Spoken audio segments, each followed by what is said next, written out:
Let's do this. The Cult of Hockey podcast by the faithful and for the faithful. I'm David Staples of the Edmonton Journal, and I'm here today with Bruce McCurdy. Hey, Bruce. Hey, David. How are you doing today? Pretty good. Having the usual technical difficulties of the amateur, semi-pro podcaster here. Setting up my cameras and such. I'm trying to get it so I can talk to you and look into the mic at the same time, but I always have the same problem as my camera's a little bit above the screen where I see your face, and I'm drawn to your face, Bruce. I look at your face, so then I'm not looking at the camera. But anyway, trying to solve that a wee little bit. I think I might have done that a bit. I shouldn't probably adjust my thing too much. Okay, I'm Bruce. having a technical issue of my own. Oh, yeah. What's that, I Bruce? got a little buzzing noise in the background. The fan on my computer is in the process of dying. The replacement part has been ordered but not arrived. So I've moved the mic as far away from the computer on the other side as possible. But I do apologize for the intermittent buzzing that is unfortunately sure to happen here. Well, hopefully it'll be fixed by next cast. It's summertime. We'll just pretend some industrious person's cutting your lawn out there, and that happens. So you get a little buzz in the background. It's a summertime noise. Bruce, we've started our prospect series, so we're going to talk a little bit about that. We're going to talk about Nail Yakupov and where he ranks all time amongst first overall draft picks. We're going to talk about the Buffalo Sabres, the woes of the Buffalo Sabres, who as recently as last year were compared to the Edmonton Oilers, and someone said, a CBC sports columnist said, the Oilers should be jealous, or maybe the Oilers are jealous of the Buffalo Sabres rebuild.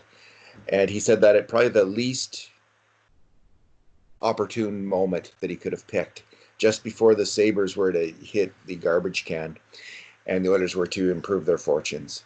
So we'll talk about all those things, but we'll start today, Bruce, just with a quick talk about the woes of the University of Alberta Golden Bears. They're not going to be playing hockey or a bunch of other sports, almost any significant sport next year. And, my take on this, Bruce, is completely expected in this age of COVID. I don't think we'd be seeing this at any other time, any other circumstances, even with budget cuts at the university, honestly. To me, this is all related to COVID. I'd be surprised if there was teams to play. If the Golden Bears said we want to play, I don't think there'd be teams for you to play, honestly, this coming year because of COVID. It's going to be a huge challenge for minor sports leagues to run this coming winter. It's going to be a huge challenge for schools to run. Everyone is going to be supremely challenged. So to me, this is a story about, unfortunately, COVID shutting things down. And even though I don't think there's much real risk to the student athletes, they're in completely good health. They're in an age cohort which is shown not to have major adverse impacts from this particular bug. Nonetheless, there's so many other people and so much associated with COVID that I think that they're just thinking, this is not going to fly, and that's how I see it. What about you? Well, yeah, it's a perfect storm for sure, but COVID is the leading element that's going to affect a lot of, as you say, lower level sports. And there's a few sports leagues that we've come to know and love that are going to be under the gun. The Canadian Football League, I think the Western Hockey League. I mean, all bets are off as far as I'm concerned there. And Canadian University Sports, it's always run on a shoestring. And there are budgetary concerns. There's a lot of sort of back and forth, sort of political discussions about budget cuts, and the team's relationship with the Edmonton Oilers, the university's relationship with the Edmonton Oilers, and so on, that add up to the perfect storm. I don't particularly want to talk about the political side of things because I don't know well enough what's going on. I'm by no means an insider into any of those. But I will speak to my sadness as to the shutdown of the U of A program, Golden Bears, which I personally have been following since 1974-75, when the Golden Bears team of Ross Barrow, Spenny and the Jets era Golden Bears won the national championship.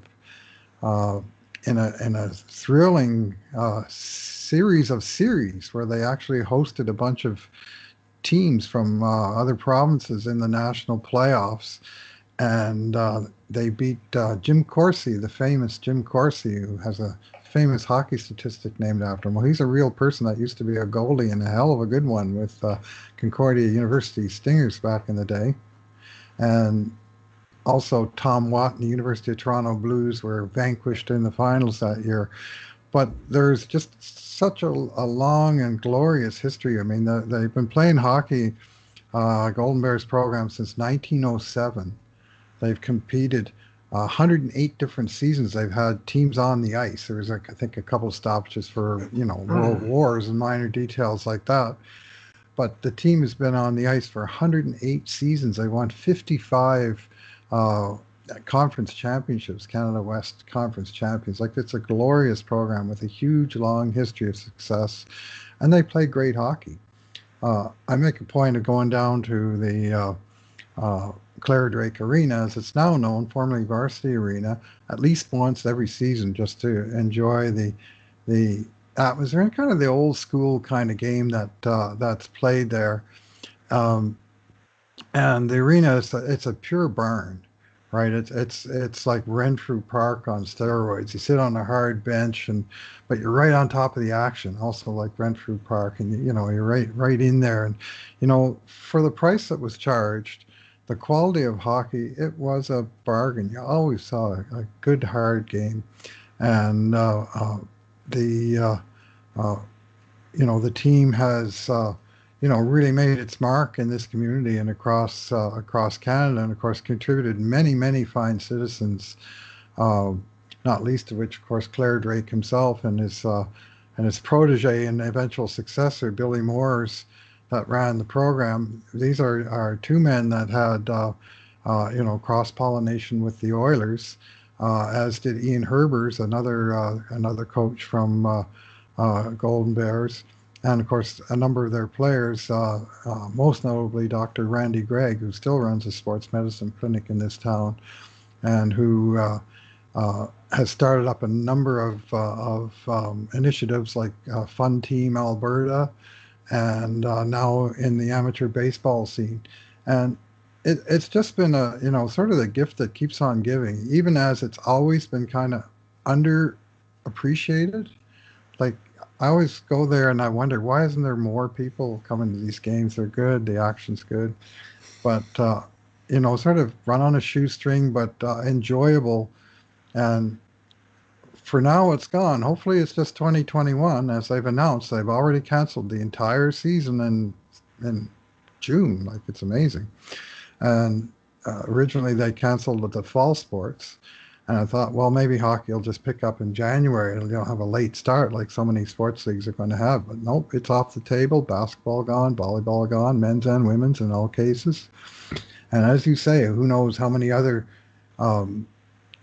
programs will get going. But I would think that the pullback of the Golden Bears from Canada West probably is the death knell for this conference play this year. It's hard to imagine the conference going on ahead with the remaining schools, and because many of them are facing same or similar issues on the budgetary and the health front. So it's a sad day. Yeah, my only question is, like, as an enduring question, is why is it underappreciated given the level of play? What could they have done? What could they do to get more fan interest? When we write about, let's be honest, when we write posts about the U of A Golden Bears, almost no one reads them. Yeah. And that's the honest to God truth. So there's just little interest in this program from the average sports fan. But that, you could say that about, heck, it's almost true of every other sport except for the Oilers at Edmonton, Bruce. Yeah. So we're just a one sport city in terms of one team city in terms of fan interest. And I don't have the answers for the U of A Golden Bears in that regard, but first let's talk about the Buffalo. I know when I joined the cult of hockey, I thought, well, it's hockey. It's not the cult of Oilers. So I'm going to write about other levels of hockey. I did some sort of minor hockey, a lot of Oil Kings coverage, Uh, one or two times a year, I'd write about the Golden Bears. And as you say, the readership just went down. Like I remember doing a great interview with Ted Poplawski one time, and I thought, this is terrific stuff, but it didn't seem to be very interesting to very many people. And it's it is very much a niche market, but it's still a market, and it's tough for the students. I particularly feel bad for the student athletes who've committed to coming to the school and playing hockey and following, their hockey dream, who are basically shut out now. Oh yeah, that is really tough for those people. They just love hockey. They want to play hockey and they want to compete. Yep. Very frustrating for them. All right, Bruce, let's talk about the latest news, which is the Buffalo Sabres firing GM Jason Botterill, and I'm careful about And the and everybody everybody else. else. It just seems like a cluster frack in Buffalo, Bruce. Cluster frack. And you know what? You can say, well, it's been a cluster frack in Edmonton for a long time, too. Yep. I think that would Oh, be a fair comment. But um, the Oilers seem to have righted the ship by hiring Ken Holland and Dave Tippett. Doesn't seem like, of course, they're winning, like they had a winning season. And in Chiarelli's first season, we all had these same feelings, like finally competent NHL, experienced yeah. NHL leadership, blah, blah, blah. And everything seems good. But it does Till the face actually, palm. yeah, it does actually seem good right now in Edmonton with this competent new leadership. There's no questions. There's no one's instability. Oilers franchise of woe, decade of darkness. All of this seems safely in the past, partly because of some of the drafting and development that happened under Peter Chiarelli. Like some good things got going. There were some bad individual decisions, especially at the pro level, in terms of trades. But it seems like in terms of developing Bakersfield, developing the drafting system, they did at least a plus, B to B plus job, maybe even A minus job under Chiarelli getting this all going. But in Buffalo, Bruce, so I looked into this a little bit at some of the moves they made, and he made, I think, two significant moves. Botterill did in his time. He was only there 3 years, and he made two significant moves that were absolutely horrendous in terms of the future of the franchise. First of all, he trades Ryan O'Reilly. Uh, and he gets Patrick Berland, who plays 23 games and has 4 points, and then is off the team and then is in Sweden. He gets Vladimir Sabatka, who played 16 games this year. I guess he was hurt and got 3 or 4 points, so like a non-entity. And he got a Cage Thompson, former first pick, who's in the HL and may become a good NHL player. Maybe. He seemed to think he got injured too, based on it. I think he only played like 15, 25 games this year. And then he got a first pick from St. Louis, and that first pick turned out to be 31st overall because St. Louis Because Ryan O'Reilly won the Conn Smythe and St. Louis Blues won the Stanley Cup. Yeah. Talk so about getting a smack in the face twice. so that was his Adam Larson, Jordan Eberle, Ryan Strome trade all rolled into one big. At least Adam Larson is a really good hockey player for the Edmonton Oilers. Like, at least you can point to something with the Oilers in the Taylor Hall trade and say, hey, the Oilers got a really good player, at least the way he's playing now. And if Adam Larson comes up big in these playoffs, Bruce, that trade is always going to be controversial, but you can say the Oilers got a win out of it. Then, and this Well, is you can always say they got 60 cents on the dollar. I mean, how much yeah. did Buffalo get for Ryan O'Reilly? 10 cents? I mean, really? Yeah. It's just such a horrible trade. And I know O'Reilly wanted out and, it wasn't working out there and his value was a little lower for all those reasons. But man, what a terrible, terrible hockey trade. And then he signs, and this is his Milan Lucic moment, the O'Reilly trade is bad, but this contract that he gave to Jeff Skinner. Oh, Bruce. $9 million a year for for 7 years. 7 years. Now he is 28. He was 28 in the first year of his deal. Yep. But 28 is when you start to That's what historically Lucic see, was. on average, declines in players' output, offensive output. And if they're a really good player, they can still be a good player through their 30s. But Jeff Skinner was a good player through his 20s. He was a consistent, probably 25 to 30 goal scorer. He was a bit streaky up and down when you look at his numbers, but I think he got 14 goals in, I think, 59 games this year, Bruce, for $9 million. Imagine if Leon Draisaitl, this would be the equivalent of Leon Draisaitl getting, playing this year and getting, 20 something points and 12 goals, 13, 14 goals. I mean, we would just be shredding Peter Chiarelli for giving him that long-term contract. But that was different. Leon Draisaitl was heading into the absolute meaty peak of his NHL career when he signed that deal, right? Mm-hmm. There should be an expectation. Maybe you're paying too much, but man, you are making a decent bet on a player heading into his prime. Skinner, is he gonna he could bounce back, Bruce, but he could not bounce back too. Yeah. Like some players just fall off the cliff at age 28, 29, 30. They just Danny Heatley, what happened to him after age 30? I'll have to check. Oh. He is a 4-time 30 goal scorer, Jeff Skinner. Yeah. But I mean, 30 goals, $9 million, man. I mean, that is huge money. And you gotta get great production for that. He's also a 4-time player at -20 or worse, which, I mean, some of that obviously goes to team. But this is not a guy with a history of outscoring, unlike Ryan O'Reilly. And it's looking at this early, with 6 years to go on that contract, it's looking like a horrendous mistake. He certainly delivered nowhere near that level of value this year with just 14 goals and 9 assists, 59 games, 9 assists. What kind of an offensive catalyst is that? So, yeah, huge blunder. So Danny Heatley had his last really good year when he was 28 years old. Mm-hmm. Point-a-game player when he was 28.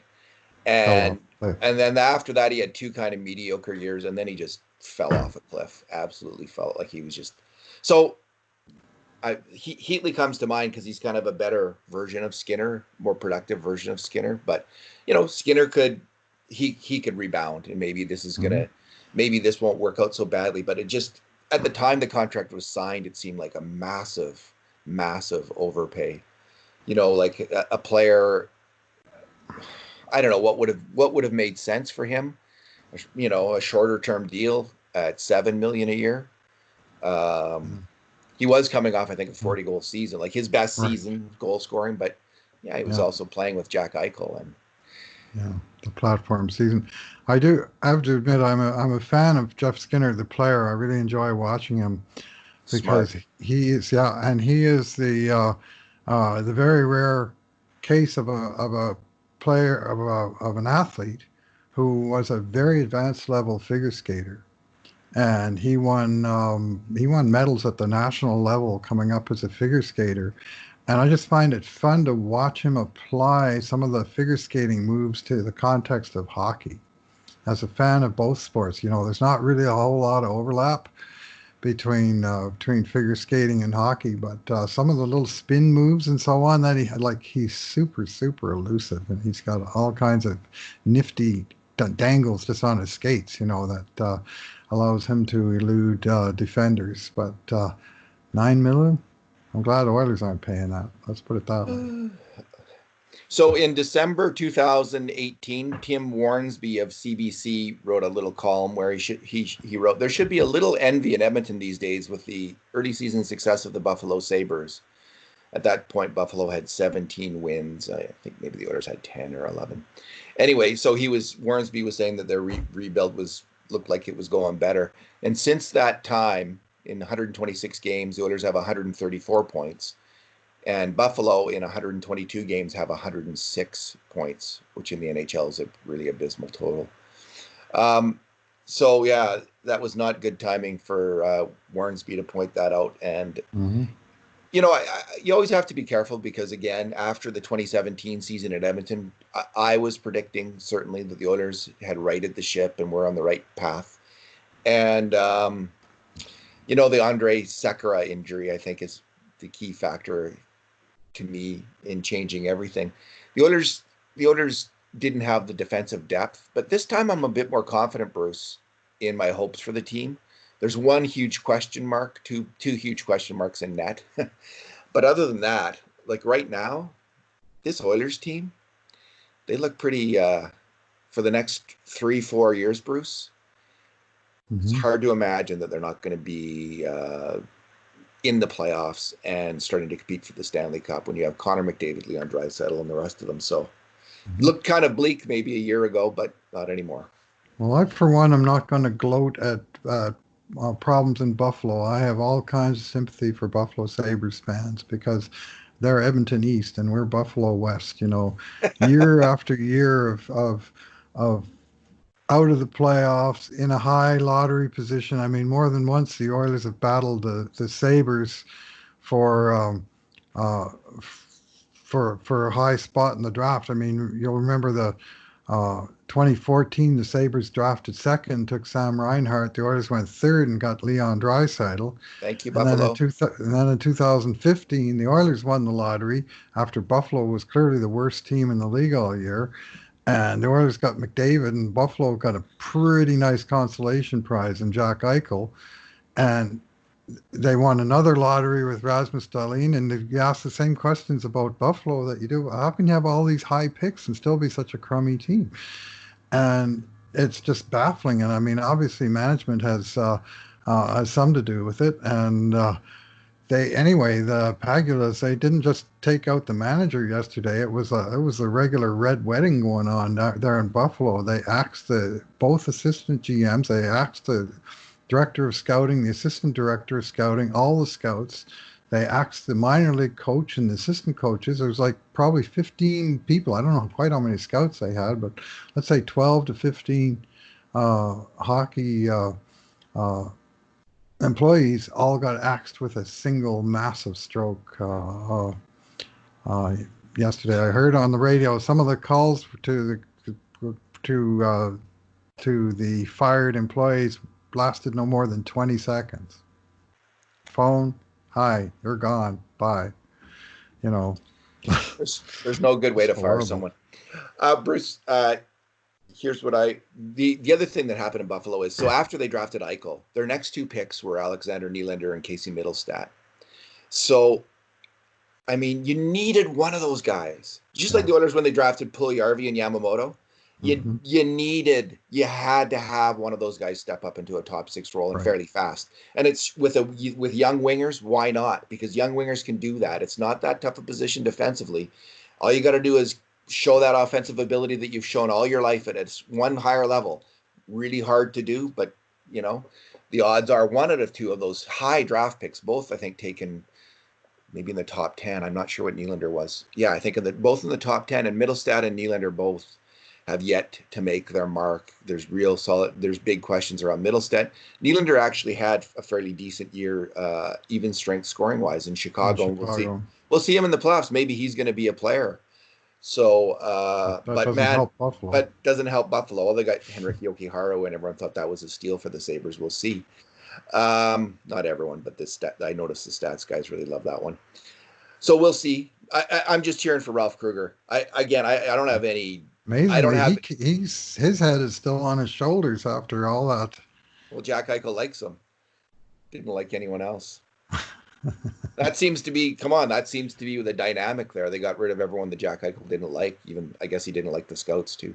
That's not fair to Jack Well, Eichel. Connor McDavid cleared his throat here last year, and the action from the ownership level was ensued soon thereafter. So Yeah, we're at that place in sports now where the superstar athlete and the huge contract and investment that goes with it actually holds sway over the senior executives and coaches on the team. If a superstar isn't happy, the owner's not happy. And in another version, in another timeline, Bruce, Frank Mahovlich got Punch Imlach fired. All right. Mandatory 1960s hockey reference that didn't happen from My from recollection an is that alternate Punch timeline. Imlach traded Frank Mahovlich before he got fired, but it was certainly part of the underlying unhappiness with Imlach eventually. Yeah, he did, and that's why I'm saying it would be another timeline that Hmm. where anyway. Nail Yakupov, Bruce. Do Hmm. you think he is the worst first overall pick in NHL history? And when I say this, people pointed out all of these terrible first round draft picks, first overall picks from the 1960s. And Yeah, my rejoinder to that is like we're talking about a different draft then. It yeah, was the whole only draft was different. it was only in 1969 finally that all of the best players were in the draft, where someone wasn't out because he had signed a contract previously, like Bobby Orr had with the Bruins, and was tied up that way. So in 1969 we start the modern draft. So would you say, Bruce, that Rajan Ul. would would Nail Yakupov be the most disappointing first overall pick in NHL history? Yeah, I read your post, of course, and then you made a pretty compelling case. And there's a short list of other guys that have to be considered who didn't get much done. But even guys like Patrick Steffen and Alexander Daig, to name two of them, had a couple of seasons where they were, you know, pretty decent players. Yakupov topped out at 33 points, I think it was. He had 17 goals in the lockout shortened rookie season as a teenager, and you think, man, this is as a future sniper for years, and he never got back to that level. That remains his career high in 6 NHL seasons, and for a guy who was touted first and foremost as a goal scorer, he just didn't produce, and part of it was bad timing, bad luck, wrong team, um, but he really struggled to click really with anyone in Edmonton. And you could see, I mean, he was a guy, there's some common with him and Jesse Puljujarvi, of course, wasn't a number one overall pick, but guys that came in with real sort of pizzazz and confidence, and you could see it eroding away from both those guys. I mean, Yakupov, by the time he was in his final season here, he couldn't make a one timer. Like he kept whiffing on shots, and that was supposedly his super strength. So Yeah, yeah, when that's true. when you talk about disappointing, yeah, I mean there've been disappointing first overall picks, and you also mentioned a mandatory 1970s sports reference, Greg Jolly, famously of the Washington Capitals. He got drafted and he went right into Washington Capitals expansion team that remains the worst team in NHL history, and that team, and he got caved minus 69 in 44 games. How's that? So, I mean, anyway, yeah, but he had a few decent seasons, and it's a question of, well, do you value the defenseman over the forward? And I mean, that's the short list, I think, as it comes down to really, Yakupov, and yeah. that handful of players. And I would I think I would rank Stefan and Daigle ahead of Yakupov, and Jolly's in it just a different category. Jolly, I wonder, Bruce, if you had put Denny Potvin on that Capitals team, how he would have done. Because that team was, when you look at the team, there was hardly any even close to NHL players on that entire team, and none of them coming. Like they didn't add any NHL players. Potvin had a way better supporting cast than Greg Jolly did. So for that reason, I thought, it's a coin flip between Jolly and Yakupov in terms of lack of NHL production. You could say Dag. Some people said, well, Dag is more disappointing because he had higher expectations than Yakupov. More was expected of him because he looked like a better player. But Dag had I think, a significantly better NHL career than Yakupov. Patrick Stefan had a very weak NHL career as well. You could make an argument for him. Mhm. The funny thing is when you go down this list, so I think it's like there's only we're only looking at 41 players here, and Right. when you can get a top 10, but by 51. the end of the top 10, you're like the players after the top 10 are like Rajan Ul, Dale McCourt, Nico Hischier, Ryan Nugent Hopkins. Right away, you get into very, very good players on the list. Like Hmm. even though they're not at the top, like the very top first overall picks, right away you get into like Chris Phillips, Joe Murphy, Mel Bridgman, Billy Harris, like all guys who had really strong NHL careers. Right. So the top 10, um, They're- they're just guys that, Yakupov, Jolly, Stefan, Brian Lawton, Doug Wickenheiser, Dag. And then you get into some guys who were injured, Di Pietro, right. Brian Berard, and Gord Kluzak. And Gord Kluzak, I think, Oh is one of the man, he real was a stud. tragedies of NHL history. I think he could have been as good as Larry Robinson He, potentially. Like he he was was, a stud. I remember how great he was in the 1988 Stanley Cup Finals, yeah, what a great and hockey player. yeah, and then he hurt his knee. I think not for the first time, but he had a catastrophic knee injury that really did him in. To me, I mean, the worst first overall pick, if you think of it as in terms of a package of everything that went around it, Yeah. I'm going to vote for Rick DiPietro for that, for the reason that Islanders had the first overall pick, and owner, which I believe was Charles Wang at the time, um, decided he wanted to make a splash by picking the first goalie, um, first overall ever. They liked DiPietro, and he was a flashy puck handler and all that. So to set the table for to open the roster spot, they traded on draft morning Roberto Luongo and Olli Jokinen to Florida for Mark Parrish and Oleg Kavasha. And then they picked Rick DiPietro. So it was really the trade that was truly horrendous. But if you consider the trade as part of the that first overall pick, then that was Mike Milbury at his very, very worst. Just Here's one. disastrous move. And Charles Wang at his worst. When the owner gets involved, there's trouble, and there's certainly a case to be made that the owner got involved in the Yakupov selection as well. We've heard quite a bit about that. Yeah. Okay. Here's disappointing and kind of a different level.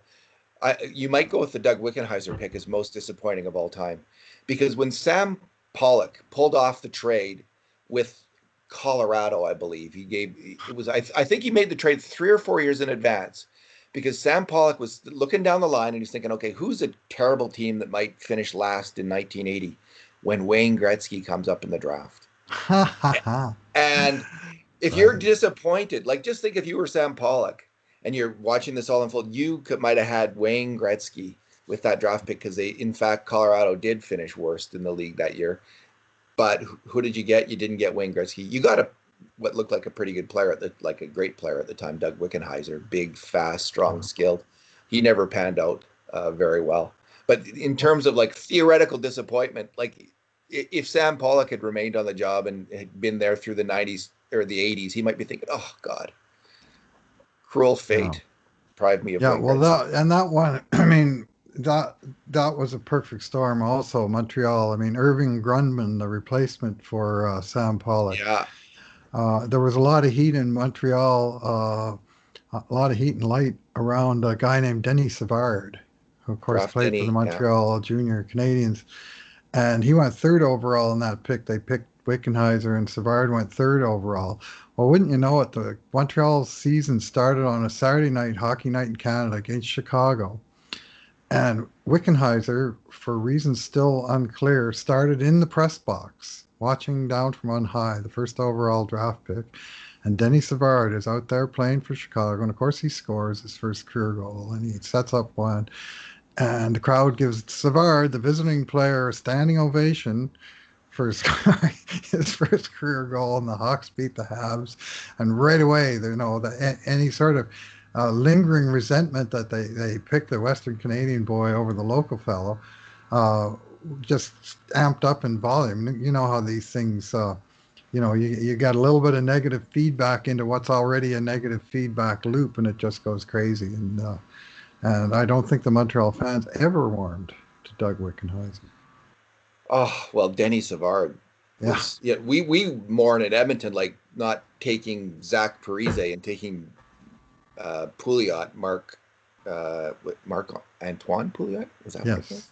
Yeah. And just thinking Montreal through the 80s, the recriminations and the anger that must have been felt, because Denis Savard became, maybe the second best attacking forward of that early 80s era. after Wayne Gretzky. I mean, he was a fantastic attacking hockey player. Bruce, I want to point out one other guy on the list was Jack Hughes. He's number 10. And I Yeah. felt a little bad putting him there because he's a rookie, but that was a that was a super inauspicious rookie year for Mr. Hughes.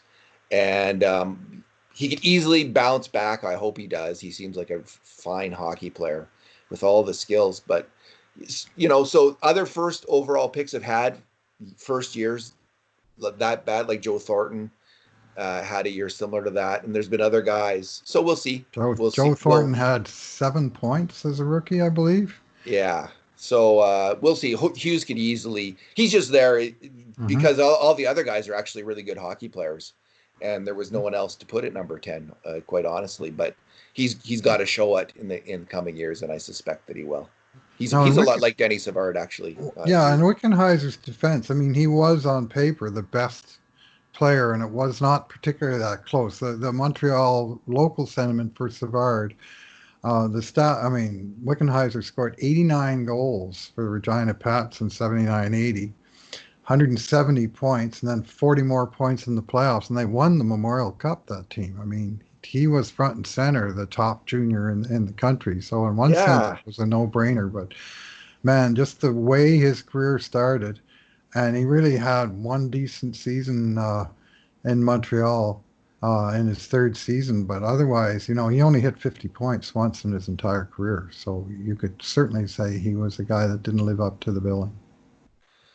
So, Bruce, we're now digging into the NHL's or the Oilers draft uh, prospect pool and ranking the prospects. And you've done a couple posts on that, and I'm about to start. Let's start off with since you're writing about kind of the guys at the very bottom end, the players ranked below 20th so far. Hmm.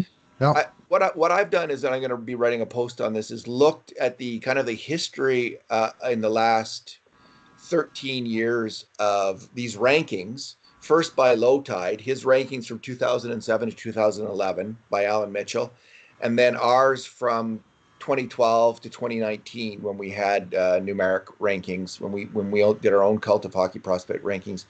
And what I found is when you look at players ranked below 20th, obviously very few of them make it into the NHL, but almost all of them who do, the lower ranked players are defensemen who kind Hmm. of, even when they're in the Oilers system, don't look particularly good. But a lot of those guys have become solid NHL players. So that it starts with Brad Hunt, who we had ranked 27th in 2013, and he's become an NHLer. Then there's John Marino. Um, in consecutive years, we had him ranked 25, 24, 17, 22, and 27. Now, we had him, I think by the time we had him ranked 27, we felt he probably wasn't going to be with the Oilers maybe by Yep. then. So, 100%. what we're thinking is who's going to help the Oilers, and that's Yeah. the ranking. That- But we never had him ranked that high. And the other guys, I'll just quickly just say the other guys who are ranked in the teens who became good NHLers: Taylor Fadoon, Eric Gustafson, and Jordan Osterley. And the only forward in that bottom group, the only forward that we see ranked in the 20s who's made it in the NHL, Bruce, is Patrick Russell, and he's only kind of made it. He may not, that this may be it for him as an NHLer anyway. So it's very unusual for a forward to overcome a low, like consistent low mhm, rankings in the teens and the 20s and become an NHLer. mhm. But defenseman seems like it's entirely possible. Yeah, I know when we first did it in 2011, and we did a little different format. We just had 3 teams of prospects, 18 players, and I know outside of the top 18 that year, Brandon Davidson, who I liked at the time, but he didn't quite make it into the recognized group, and he wound up with a bit of an NHL career. And the other forward that came from below, Mark Arcabello, uh, who was way down on our rankings as came out through an AHL contract and upgraded to an NHL, and we didn't really see big future for him, but he wound up playing well over 100 games in the NHL. So, at least you can call it a career, but not anything that hit it out of the park. Yeah, he was an older player when he signed, so he was only considered like a prospect by our definition which is by the Calder Cup rules for 1 year in 2013, and we had him ranked 13th. So have been guys like Chris Vandevelde that we had ranked as low as 25th at one point, and he made it. But we also had him ranked as high as 4th. Right. He kind of batted around in the rankings a little bit. So anyway, it just seems like this kind of builds on the work that Jonathan Willis did recently on the draft, where he looked at where what's the best way to spend your top draft picks, and his conclusion was bet on a forward in the first round. They seem to be far more predictable at that age. The guys who are scoring big time, they have a chance to score big time in the NHL. So that's a good bet. But you just don't know where the really good defensemen are going to come from, or you don't know as well where the really good defensemen are going to come from. So be careful about spending that top pick, even in the first round. Because, I had done work saying in the top 10, it looks like, at least in the top 5, you really should take a forward in the top 5. But, he was looking at the whole first round, and his conclusion was take that, use that pick on a forward. And it's probably fairly good advice, although we obviously see tons of defensemen taken in the first round who play really well. But if things are kind of even, it sounds like go with the forward and use your second, third, fourth, fifth pick on D-men. Spend those picks that way. So I think this is kind of in line with that research, follows up on that. Bruce, when you looked at the guys ranked low this year, if you had to pick one to bet on, anyone spring obviously to mind for you? It's going to surprise us all. The guys ranked out of the top 20. Yeah, I got sort of two guys that I'm looking at, more or less equal long shot dark horses that were picked in the draft last year, Matej Blumel and Thomas Mazura. And they're both from the Czech Republic, forwards, years and years and years away. Thomas Mazura, the Oilers don't have to sign the guy until 2024. So, we're talking distant future. So at this point, it's just sort of a raw talent evaluation. But they both had their moments at development camp last year, where I went to all 4 days. I'm really going to miss that dev camp this year, and that's missing from this year's evaluations. We will not have had that chance to see these guys. Yeah. But both those guys, and one other is who's much closer, but I don't think we should forget about this guy, Ryan Kufner, that Holland signed as a college free agent in Detroit last year. And then this year at the trade deadline, when he gave up 2 second-round draft choices for Andreas Athanasiou, Detroit also threw in Ryan Kufner in that trade. And Kufner had a disappointing first year in the AHL. Only he was injured, and he only scored, I think, 5 goals. And he was a goal scorer in college. But if you look at his college career, it was like he went from 6 goals in his freshman year to 19 to 29 to 22. He was the highest scoring goal scoring forward in the history of Princeton University.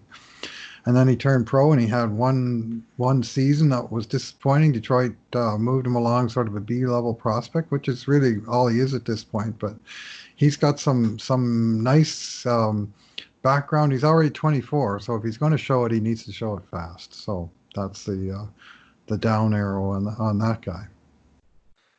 It's interesting. Kufner, one thing I'll say about him is he might have had a somewhat tough situation getting power play first line time in the Detroit system because Grand Rapids was actually loaded with young forwards who they had to try to promote and play.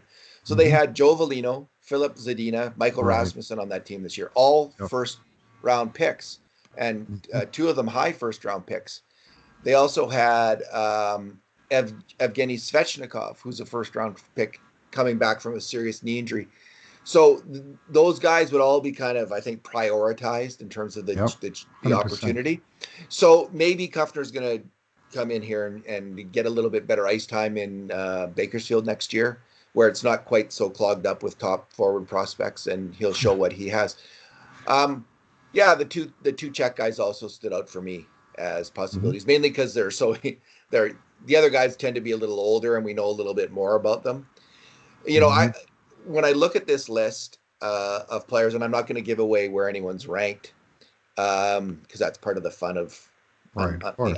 the unveiling process. But I like the Oilers' chances of finding one or two defensemen in this group of players between ranked 20 to 10th overall who are Yes. going to really help out.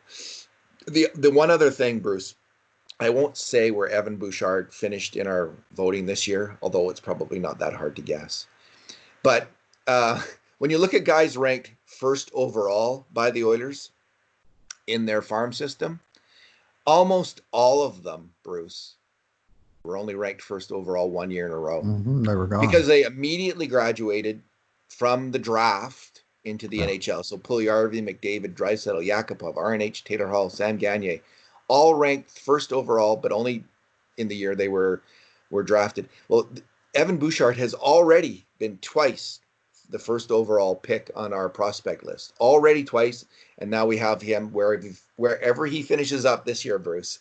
Evan Bouchard is, and the other guy was ranked first overall, Kyler Yamamoto in 2017.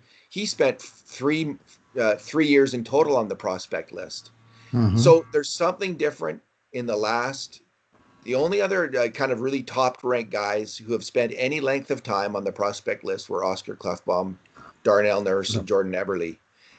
And that's kind of an interesting confluence that not coincidentally, I think all three of those players turned out pretty well. And I think it really speaks to don't rush your first overall pick in the NHL. Don't Hmm. do that. It's a bad idea.